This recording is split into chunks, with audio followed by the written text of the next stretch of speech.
Hey everybody, Frugal Farmer here. Just feeding and watering the chicks. Today, they are a month old. Or maybe a month and 2 days. Something like that. Anyway, I'm not going to sing them happy birthday, and I am using lighting so y'all can see what's going on. Yeah, I kind of do need that lighting in there. But you can see the size of these birds. They're huge. All of them are Rhode Island Reds. I was hoping for a mixture, but didn't get it. But these birds are growing.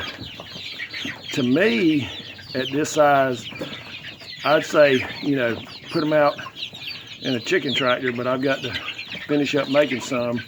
That's some of my night work in the shop, making the sides and then getting the tractor together and cross bracing it and everything, where I can run these around on the yard and they can eat grass, and hopefully there's still a few bugs left. It's getting kind of cold here in North Carolina, but they can eat what green grass they can find and scratch around for grubs and worms. That'll be okay. But these are 50, and to me there ain't a lot of room in here for what, but keeping them fed.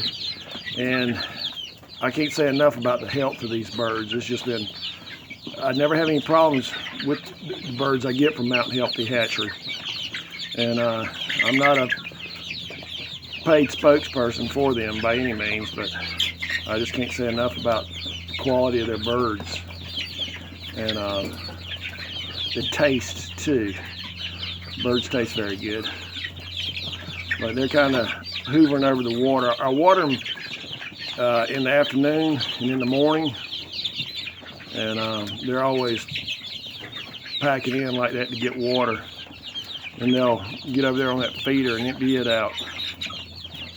But the birds are doing good, and another 8 weeks, give or take a little bit, they'll be getting processed for the most part. We've got some layers in this part here, and sorry about the camera jangling. I had a bow head up under my arm there. He loves these birds. How much he loves them, I don't know. But they're doing good. Thanks for stopping by. Come back again when you will. Share, comment, like, hit that subscribe button. God bless.